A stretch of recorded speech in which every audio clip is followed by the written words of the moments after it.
আমেরিকাকে উচিত জবাব দিল ইরান। ইরান আমেরিকার মধ্যপ্রাচ্যের যে ঘাঁটিগুলো আছে বাহরাইন সহ আরও কয়েকটা জায়গায় কিন্তু ইরান হামলা করেছে। দেখেন, আমরা আসলে যখন এই সমস্ত যুদ্ধ হয় তখন আমরা অটোমেটিকভাবে ইরানের পক্ষে চলে যাই, ইরান মুসলিম। কিন্তু আমেরিকা যে ইরানের সাথে যুদ্ধটা করতেছে এবং ইসরায়েলও একই সাথে ইরানের উপর হামলা করতেছে, এটা তারা করতে পারে কেন? আসলে দেখেন, আমেরিকার দূরত্ব ইরান থেকে 7-8 হাজার কিলোমিটার মিনিমাম, আরও বেশিও হইতে পারে, আমি গণে দেখি নাই। এত দূর থেকে আমেরিকা কিভাবে হামলা করে? দেখেন, লজ্জার বিষয় হইল আমেরিকা ইরানের উপর যতগুলো হামলা করে সবগুলি হামলাই মুসলিম দেশ থেকে করে। আপনি বাহরাইন বলেন, কাতার বলেন, কুয়েত বলেন, দুবাই বলেন, সব জায়গায় আমেরিকার ঘাঁটি আছে। একটা জঙ্গি বিমান, লেটেস্ট এয়ারক্রাফট যেগুলো নতুন জঙ্গি বিমান, এগুলোও 1000 কিলোমিটার পর্যন্ত ফ্লাই করতে পারে না। অর্থাৎ বাংলাদেশে যদি কেউ অ্যাটাক করতে চায়, মানে বিমান থেকে অ্যাটাক করতে চায়, তাহলে অবশ্যই তাকে ভারতে আসতে হবে, মানে পাকিস্তান থেকেও অ্যাটাক করতে পারবে না।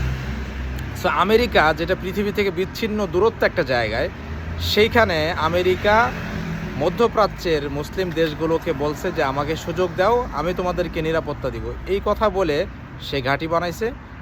ওই ইরাক সে দখল করছে, ইরাকের থেকে তার প্লেন উড়ে যায় ইরানে হামলা করে, পাকিস্তান থেকে তার প্লেন উড়ে যায় ইরানে হামলা করে।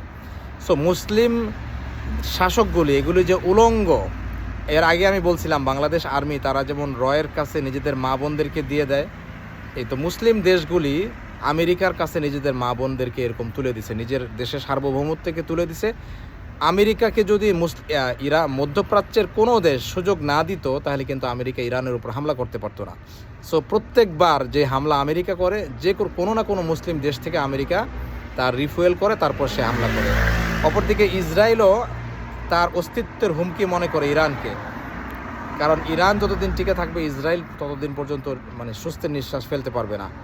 এই জন্য ইসরায়েল এবং আমেরিকা একই সাথে ইরানের উপর হামলা করছে। আর এর আগে আমেরিকা যেটা করছে, ইরানে আমরা জানি যে মানে জনরোষ চলতেছে, কারণ ইরানকে আমেরিকা বিভিন্ন স্যাংশন লাগায় রাখছে, যার ফলে জিনিসপত্রের দাম বেড়ে যায়। বা আমেরিকা যেরকম সারা পৃথিবী থেকে হচ্ছে যে টাকা পয়সা নিয়ে, চাঁদা ঠাদা নিয়ে তাদের অস্ত্র শস্ত্র বানায় বা হচ্ছে যুদ্ধের খরচ মেটায়, ইরানের কিন্তু ওইরকম কোনো ইনকাম নাই। ফলে ইরানের জনরোষ কিন্তু আছে। তো সেইখানে ইরান সরকারের বিরুদ্ধে যারা হচ্ছে যে মানে সরকার পতনের চেষ্টা করছে, তাদেরকেও ইরান সরকার কিন্তু প্রায় 6-7 হাজার মানুষকে হত্যা করছে।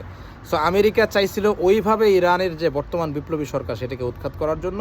তো সেটা যেহেতু সে মানে সফল হয় না, এই জন্য সে বড় রকম অপারেশন চালাইছে। তো ইরানের জন্য আমাদের অন্তর থেকে দোয়া, যে একমাত্র আমেরিকার বিরুদ্ধে পৃথিবীতে একটা শক্তি যেটা আমেরিকার বিরুদ্ধে লড়াই করে যাচ্ছে।